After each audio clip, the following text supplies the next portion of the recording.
어느 조용한 오후였습니다. 텅 빈 주방 한켠, 찻잔을 내려놓던 손끝이 멈췄습니다.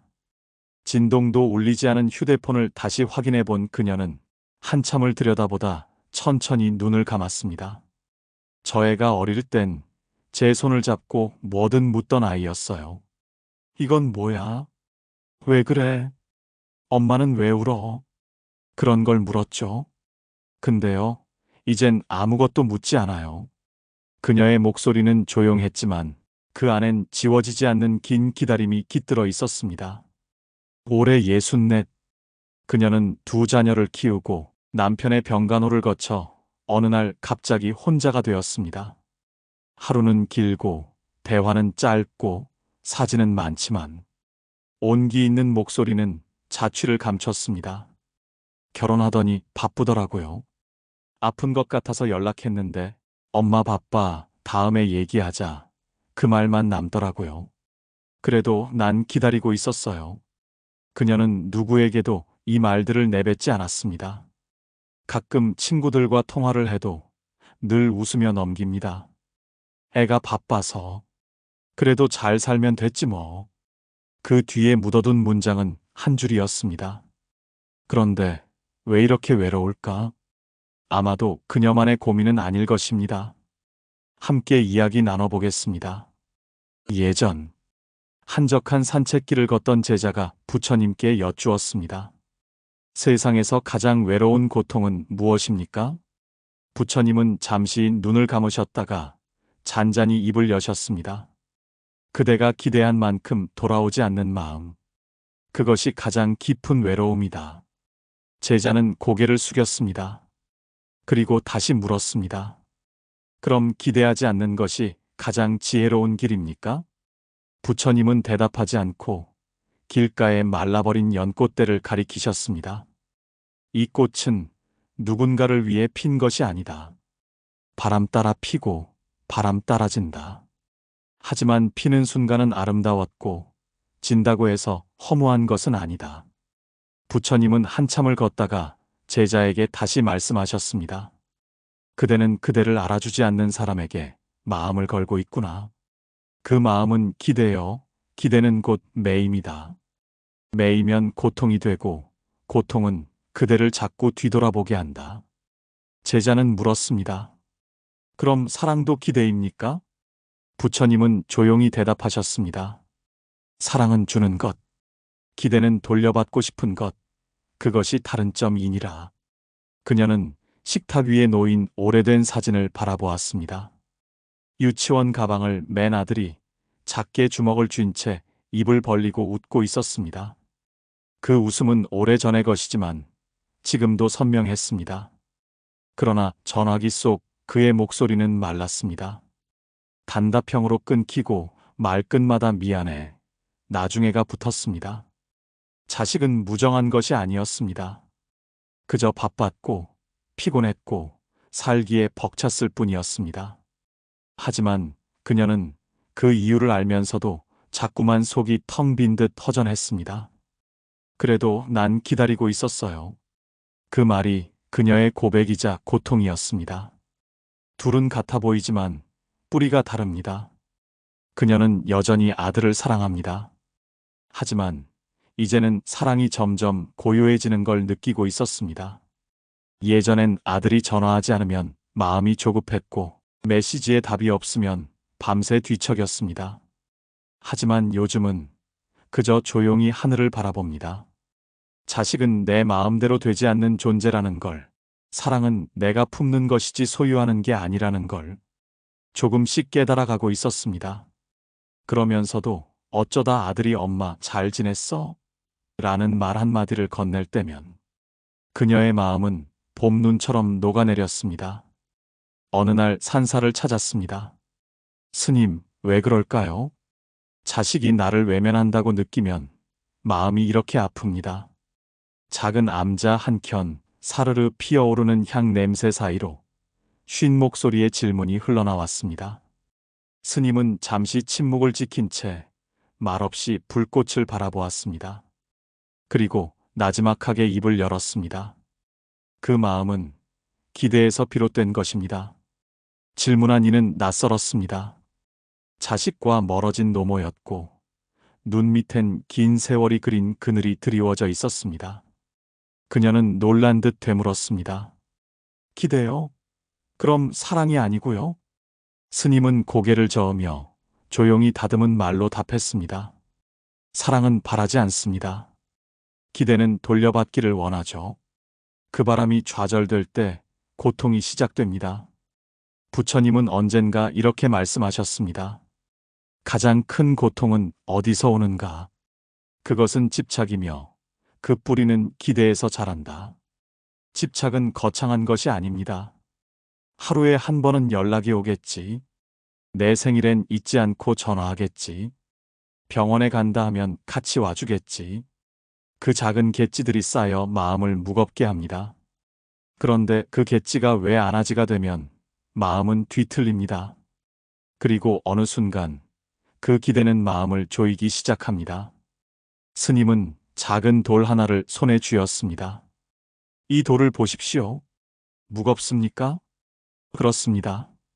그런데 이 돌을 놓는 데엔 어떤 노력이 필요합니까? 아무것도 없습니다. 그렇습니다. 내려놓는 건 잡고 있는 마음을 푸는 일입니다. 하지만 사람들은 이 무거운 돌을 들고도 놓지 않으려 합니다.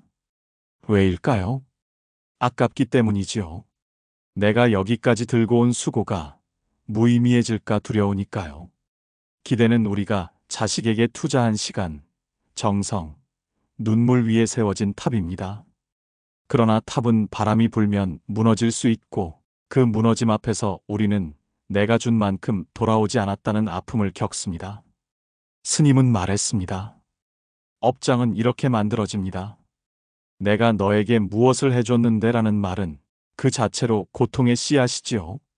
부처님의 말씀에 따르면 생각도 업을 만들고 그 생각이 상처에 닿으면 그 업은 우리 몸과 마음을 병들게 합니다. 기대를 쌓아 올리는 만큼 실망도 따라 자랍니다. 실망이 자라면 원망이 되고 원망은 끊임없는 비교와 후회로 번지게 됩니다. 이것이 곧 마음을 흐리는 업장의 시작입니다. 자식과의 거리에서 그 기대가 강하면 강할수록 작은 무관심조차 큰 배신처럼 느껴집니다. 자식은 그냥 한 번 바빴을 뿐인데 부모는 그날 하루 종일 우울해지죠. 그 우울은 어느덧 습관이 되고 습관은 성격을 바꾸고 성격은 노년의 기운 자체를 흐리게 합니다. 그래서 부처님은 말씀하셨습니다. 그대가 놓지 않으면 괴로움은 머문다. 기대를 줄이고 그 빈자리에 연민을 채워라. 그때서야 마음은 다시 고요해진다. 이 장의 끝에서 우리는 묻습니다. 그렇다면 자식에게 아무런 마음도 품지 말아야 하는 걸까요? 아예 기대하지 않는 것이 지혜로운 길일까요? 아닙니다. 부처님은 기대하지 말라고 하신 것이 아니라 기대에서 자유로워져라고 하셨습니다. 기대를 품되 그 기대가 이루어지지 않았을 때 상처받지 않는 것. 그게 바로 수행자의 길이며 부모의 사랑이 도달해야 할 궁극의 자비입니다. 한 여인이 있었습니다. 30 중반, 결혼 후 독립한 아들을 둔 어머니였습니다. 아들이 중학생일 때부터 매일 도시락을 싸주며 잠든 아이의 머리맡에 약을 놓아주고 비 오는 날엔 바지 밑단을 닦아주던 손. 그 손은 오랜 세월 동안 아이를 지켜주는 방패였습니다. 하지만 시간이 지나 아들은 멀어졌습니다. 엄마, 나도 가정이 있어. 그만 좀 간섭해. 다 괜찮아. 신경 쓰지 마. 어머니는 조용히 물러났습니다. 하지만 마음은 물러서지 않았습니다. 그녀는 아들의 가족 SNS를 몰래 들어가 보고 며느리의 말투에 감정을 분석하며 며느리에게 상처 주는 말은 하지 않았나 밤마다 되짚었습니다. 이것이 바로 기대가 집착으로 바뀌는 순간입니다.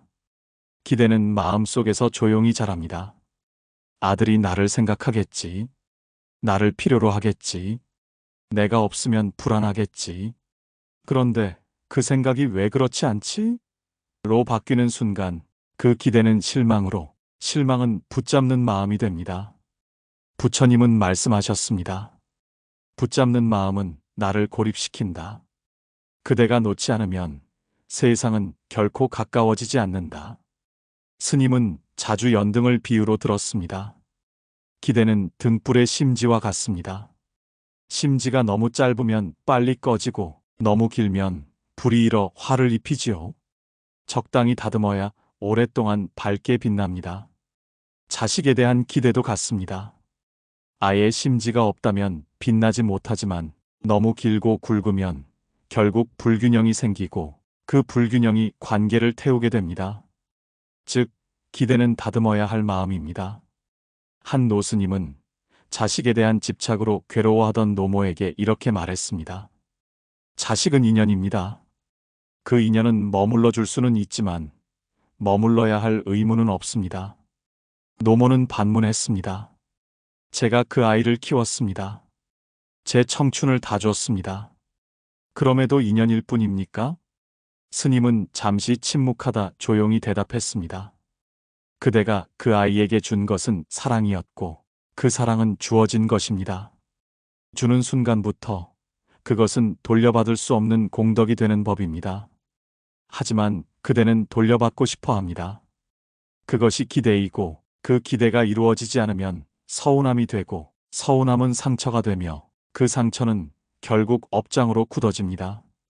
집착은 삶의 흐름을 막습니다.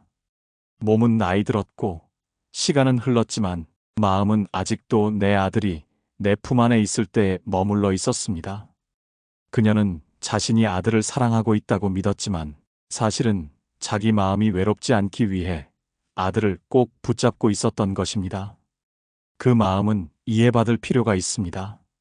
하지만 인정되지 않으면 병이 됩니다. 이것이 바로 기대에서 비롯된 집착, 그리고 그 집착이 업장이 되는 것입니다. 자식이 멀어진 것이 아닙니다. 자식은 단지 자라난 것이고 자식의 인생은 독립된 강줄기처럼 흘러가고 있는 것뿐입니다. 우리는 그 강줄기를 보며 왜 이 강은 내 쪽으로 흐르지 않는가라고 아쉬워합니다.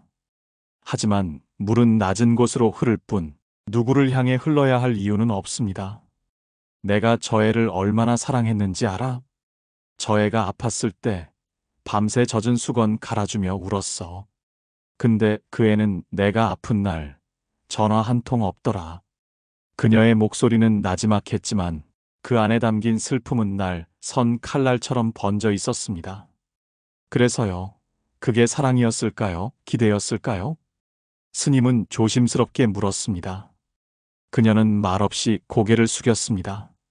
잠시 침묵이 흘렀고 이윽고 스님이 입을 열었습니다. 사랑은 흐르는 물과 같고 기대는 얼어붙은 고드름과 같습니다. 사랑은 흘러가면서도 생명을 살리고 기대는 고드름처럼 부딪히면 다칩니다. 부처님께선 제자들에게 자주 이 말을 전하셨습니다. 사랑은 비워내는 그릇이다. 비워야 채워지고 채우려 들면 깨진다. 한 제자가 물었습니다. 그렇다면 사랑하면서 아무것도 바라지 않아야 하나요? 부처님은 조용히 연못가를 가리키며 말씀하셨습니다. 연못은 하늘을 비추기 위해 맑아야 하고 맑기 위해선 흙탕을 가라앉히는 시간이 필요하다. 사랑도 그렇다. 바라지 않기 위해 먼저 나 자신을 가라앉히는 시간이 필요하다.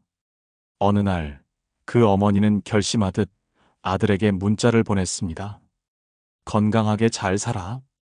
엄마는 이젠 기다리지 않을게. 그 문장을 보내고 나서 그녀는 한참을 울었습니다. 무언가가 끝난 것 같았고 또 다른 무언가가 비로소 시작되는 느낌이었습니다. 그녀는 아무것도 달라진 게 없는 일상에서 조금씩 마음의 여백을 만들기 시작했습니다. TV를 보며 웃고 시장에 가서 제철 나물을 고르고 동네 도서관에서 늦은 글쓰기 수업도 신청했습니다. 혼자 있는 시간이 두려웠거든요. 근데 요즘은 그냥 조용해서 좋아요. 그녀는 그렇게 말하며 웃었습니다. 처음으로 기대 없이 하루를 살아본 기분이라 했습니다. 스님은 그 모습을 보고 작게 미소 지었습니다. 그대는 이제야 사랑을 시작한 것입니다. 사랑은 조건이 없어야 한다고들 말합니다. 하지만 인간의 마음은 늘 조건을 걸게 되어 있습니다. 그래서 스님은 이렇게 말합니다. 조건 없는 사랑은 부처의 사랑입니다. 우리는 아직 멀지만 조건을 줄이려는 노력이 곧 수행입니다. 기대가 줄어들면 그 빈자리에 새로운 감정이 들어옵니다. 그것은 연민이고 또 하나는 자기자비입니다. 자식을 이해하려는 것이 아니라 이제는 나 자신을 이해하려는 시간을 갖게 됩니다. 내가 외로운 이유는 자식이 부족해서가 아니라 내가 나를 돌보지 않았기 때문이구나. 그녀는 그렇게 말했습니다. 이것이 바로 부처님께서 말씀하신 놓아주는 사랑의 지혜입니다. 이 장의 끝에서 우리는 질문을 던집니다. 나는 지금 자식을 사랑하고 있는가? 아니면 나의 외로움을 자식으로 채우려 했던 건 아닐까? 스님은 말없이 그녀에게 작은 바가지를 내주었습니다. 그 안에는 물이 가득 차 있었습니다. 스님은 말했습니다. 이 물을 가득 들고 작은 돌 하나를 떨어뜨려 보십시오. 그녀는 조심스레 돌을 하나 넣었습니다. 물은 넘쳐 바닥에 떨어졌고 발등을 적셨습니다.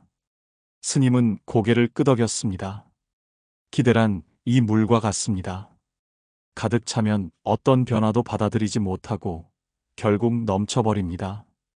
기대를 줄이는 일은 단순한 감정 조절이 아닙니다. 그건 놓는 연습이며 동시에 내 마음을 비우는 훈련입니다. 부처님은 이렇게 말씀하셨습니다. 마음에 먼지를 닦지 않으면 업장이 쌓여 그대를 가린다. 그대가 매일 비우면 업장은 녹고 그 속에 숨겨진 지혜가 드러난다. 업장을 소멸시키는 방법에는 크게 세 가지가 있습니다. 선업을 쌓는 일. 자식에게 전화를 먼저 하지 않기로 결심한 날, 그녀는 대신 혼자 공원을 걸으며 길고양이에게 물을 놓아주었습니다. 지나가던 아이에게 인사했고 계단을 오르던 할머니의 짐을 들어주었습니다. 이런 작고 사소한 행동이 자식을 향한 서운함을 딴 데로 옮겨주는 통로가 됩니다. 사랑이 막히면 다른 방향으로 흘러야 합니다. 그 흐름이 바로 선업입니다. 참회의 수행. 그녀는 어느 날 밤 일기를 썼습니다. 나도 그 아이를 너무 몰아세웠던 날이 있었지. 내가 준 사랑이 늘 따뜻하지만은 않았다는 걸 이제야 안다. 그렇게 하나씩 적어나가다 보니 자신도 모르게 흐느끼기 시작했습니다. 참회란 나를 벌주는 것이 아니라 나를 풀어주는 작업입니다. 부처님은 말씀하셨습니다. 자신을 용서하지 못하면 타인을 용서하는 것도 집착이 된다. 진정한 참회는 깨달음, 반성, 용서, 실천으로 이어진다. 수행정진. 그녀는 108배를 매일 한 번씩 하기로 마음먹었습니다. 한 배, 한 배 내려갈 때마다 가슴에 맺힌 말들이 조용히 흘러내렸습니다. 미워했던 날도 있었습니다. 내가 옳다고 믿고 아이의 삶에 간섭했던 날도 있었습니다.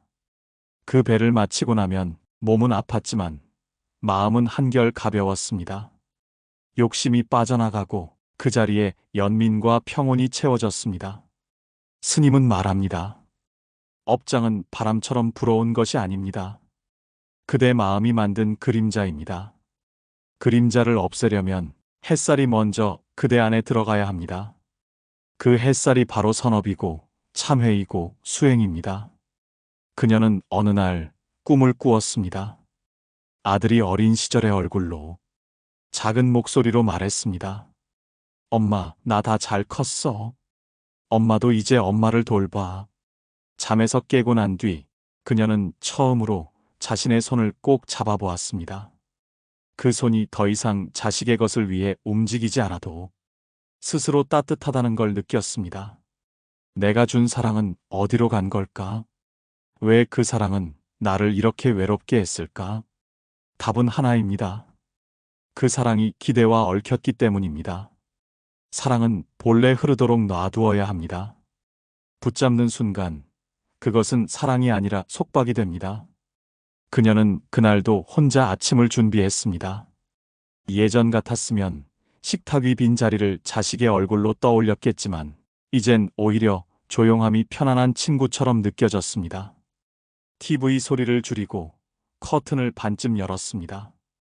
햇살이 부엌 바닥에 길게 드리워졌고 그녀는 조용히 혼잣말을 했습니다. 오늘은 내가 먹고 싶은 반찬만 해야겠다. 자식은 더 이상 매일 생각나는 존재가 아니었습니다. 한동안은 그 공백이 외로움이었지만 지금은 오히려 나를 위한 여백이 되었습니다. 그녀는 일주일에 2번 동네 도서관에서 시 낭독 수업을 듣습니다. 가끔은 평생 해보지 않았던 색연필 드로잉도 해보고 할머니들과 삼삼오오 걷는 저녁 산책길에서는 자식 얘기가 나와도 마음이 요동치지 않았습니다. 그래도 난 기다리고 있었어요. 그녀가 한때 가장 자주 되뇌던 말이었지만 이젠 그 말이 점점 사라졌습니다. 기다리지 않는다고 외면하는 것이 아님을, 기다림 없이도 사랑은 여전히 흐를 수 있음을 그녀는 아주 천천히 배우고 있었습니다. 부처님은 말씀하셨습니다. 그대가 외롭다고 느끼는 순간은 사실은 그대가 그대 자신에게 등 돌린 순간이다. 우리는 외로울 때 누군가를 불러내고 싶어 합니다. 하지만 그 누군가가 오지 않으면 더 큰 허기가 찾아오죠. 그 허기를 채우는 유일한 방법은 바로 자기 자신을 마주보는 일입니다. 스님은 그녀에게 조용히 말했습니다. 이제는 자식이 아닌 그대 자신을 위한 기도를 해보십시오. 그대가 건강하고 평온하길, 마음이 흔들려도 다시 중심을 찾길 바라는 마음으로 말입니다. 그녀는 처음엔 어색했습니다. 평생 누군가를 위해 기도해온 사람에게 나를 위해 기도한다는 것은 낯선 일이었습니다. 하지만 어느 날 나도 사랑받아 마땅한 사람입니다 라는 구절을 읊으며 조금씩 가슴이 따뜻해지는 것을 느꼈습니다. 하루는 이런 일이 있었습니다. 오랜만에 아들이 전화를 걸어왔습니다. 엄마, 미안해. 요즘 정신이 없었어. 괜찮아. 나도 요즘 바빠. 그녀는 웃으며 그렇게 말했습니다. 아들은 놀란 듯 말했습니다. 엄마가 바쁘다고 하니까 좀 안심된다. 그날 밤 그녀는 자리에 누워 스스로에게 말했습니다. 나도 누군가에게 기대지 않아도 괜찮은 사람이었구나. 부처님은 말씀하셨습니다. 내가 나를 존귀하게 여기지 않으면 그 누구도 그대를 존귀하게 바라보지 않을 것이다. 먼저 나를 아끼는 마음이 세상을 대하는 모든 마음의 뿌리가 된다. 그녀는 이제 기다리는 엄마가 아니라 살아있는 사람으로 자신을 정의했습니다. 이제 자식의 안부에 흔들리지 않고 자신의 오늘을 더 귀하게 여길 수 있었습니다. 내가 오늘 하루 나를 돌본 일이 있었나? 나는 스스로를 존귀하게 대해주었나? 그냥 세상이 예뻐 보이더라고요. 그녀는 그렇게 말했습니다. 하늘이 조금 더 파랗고 길가에 핀 백일홍이 전보다 오래 눈에 머물렀다고 했습니다. 그녀의 하루는 여전히 혼자였고 전화는 여전히 자주 오지 않았습니다. 하지만 이전과는 달랐습니다. 기다리지 않기로 마음먹은 뒤부터 그녀의 시선은 누군가의 부재가 아닌 내 삶의 존재로 옮겨졌습니다. 그녀는 시장에 갔습니다. 늘 가던 반찬 가게 주인이 말했습니다. 요즘 얼굴이 편해 보이세요. 그 말에 그녀는 놀랐습니다. 자신이 웃고 있다는 걸, 편해졌다는 걸 정작 본인은 모르고 있었기 때문입니다. 그녀는 고개를 끄덕이며 말했습니다. 그래요? 저도 요즘 그 생각했어요. 예전보다 덜 서운하고 덜 아쉬워요. 부처님은 이렇게 말씀하셨습니다. 기대가 사라지면 감사가 피어난다. 감사는 조건 없는 마음이며 자비는 그 감사를 남에게 흘려보내는 일이다. 감사는 그 자체로 수행입니다. 오늘이 무사한 것에, 혼자여도 아프지 않은 것에, 텅 빈 식탁 위 햇살에 그녀는 조금씩 있는 것에 집중하기 시작했습니다. 예전엔 없는 것이 너무 많았고 그 결핍이 마음의 무게가 되었습니다. 하지만 이제 그 빈자리에 감사가 들어찼습니다. 동네 경로당 봉사활동을 나간 날, 한 어르신이 갑자기 넘어졌습니다. 그녀는 재빠르게 팔을 붙잡고 떨어져 있던 간식을 닦아주며 말했습니다. 괜찮으세요? 다친 데는 없으세요? 그 순간 문득 깨달았습니다. 자식이 아프면 이렇게 달려갔던 손길이 지금은 다른 누군가에게 따뜻한 자비의 손길로 쓰이고 있다는 사실을요. 그녀는 그날 일기장에 이렇게 썼습니다. 내 사랑은 사라지지 않았다. 그저 방향이 달라졌을 뿐이다. 부처님은 자주 향기의 비유를 들었습니다. 기대는 바람 따라 흩어지지만 감사는 향기처럼 남는다. 그대가 뿌린 향기는 세상 어딘가에 반드시 스며든다. 자식이 준 고통이라 믿었던 시간들이 이제는 나를 성장시키는 수행의 시간이었습니다. 서운함이 없었다면 그녀는 자신을 돌보지 못했을 것입니다. 기대가 깨지지 않았다면 자비는 피어나지 않았을 것입니다. 며칠 뒤 아들이 조심스럽게 말했습니다. 엄마, 나 이번 주에 잠깐 들러도 될까? 그녀는 평온한 목소리로 대답했습니다. 그래. 올 수 있으면 오고 안 와도 괜찮아. 그 목소리 안엔 진심이 담겨 있었습니다. 진심은 때로 말보다 조용하고 그래서 더 깊게 닿습니다. 봄바람이 잔잔히 불어오던 어느 날 오후 그녀는 창가에 놓인 의자에 앉아 책을 펼쳤습니다. 책장은 몇 장 넘기지도 않았지만 그저 햇살이 따뜻해서 좋았습니다. 흘러가는 시간이 조급하지 않았고 누군가를 기다리지 않아도 하루는 충분히 가득했습니다. 주방 탁자 위에는 하얀 종이꽃 한 송이가 놓여 있었습니다. 손녀가 다녀간 날 종이접기로 만들어준 작은 꽃. 그녀는 그것을 바라보다 살며시 웃었습니다. 사랑은 받는 것보다 남기는 것이 더 오래 가더라고요. 그녀는 그렇게 중얼거렸습니다. 전화벨이 울렸습니다. 아들이었습니다. 그녀는 전화를 받으며 묻지 않았습니다. 언제 오니? 란 말도. 왜 요즘 연락이 없었니? 대신 그녀는 이렇게 말했습니다. 목소리 들으니 반갑다. 잘 지내고 있다면 그걸로 됐어. 그리고 정말 그걸로 충분했습니다. 이젠 아들이 먼저 물어보았습니다. 엄마는 요즘 뭐가 제일 좋아? 그녀는 망설이지 않고 대답했습니다. 나한테 미안해하지 않아도 되는 하루가 제일 좋아. 부처님은 말씀하셨습니다. 마음에 묶은 끈을 끊는 순간 그대는 비로소 자유다. 기대를 놓으면 사랑은 돌아온다. 그러나 그 사랑은 더 이상 상처를 만들지 않는다. 그녀는 이제 그 끈을 놓았습니다. 여전히 사랑하지만 붙잡지 않고 바라볼 수 있게 되었습니다.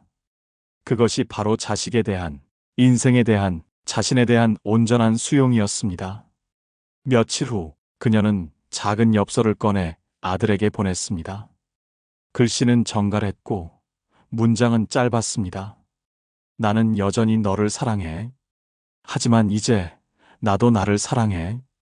그 문장을 적고 나니 가슴 한쪽이 훈훈해졌습니다. 그 어떤 장황한 말보다 자신에게 필요했던 건 그 한 줄의 고백이었습니다. 부처님은 마지막 가르침에서 이렇게 남기셨습니다. 그대 자신에게 등을 돌리지 말라. 기대가 다하면 마음은 쉬고 그 쉼에서 다시 세상을 품을 수 있다. 그녀는 오랜 세월 자식만을 품었고 이제는 세상을 품을 수 있게 되었습니다. 길가의 꽃에도 늦은 오후의 바람에도 거울 속 자신의 얼굴에도 작은 미소가 번졌습니다. 이제 더는 묻지 않습니다. 왜 나보다 멀리 가 있니? 라는 말 대신 그래도 나는 오늘도 너를 사랑한다는 말이 남았습니다. 그리고 그 사랑은 더 이상 돌아오지 않아도 괜찮은 것이 되었습니다. 그녀는 이제 그 어떤 바람도 없이 다시 자신의 삶을 사랑하기 시작한 한 사람이었습니다. 지금까지 이야기를 들어주셔서 감사합니다. 여러분들도 기대 없이 사랑하고 기대 없이 살아가며 기대 없이 평온할 수 있었으면 좋겠습니다. 저에게 해주고 싶은 말이 있다면 댓글 남겨주세요. 황금 말씀, 구독과 좋아요는 선업입니다. 그럼 오늘 하루도 건강하고 마음이 평온하시길 바랍니다. 다시 만날 때까지 안녕히 계세요.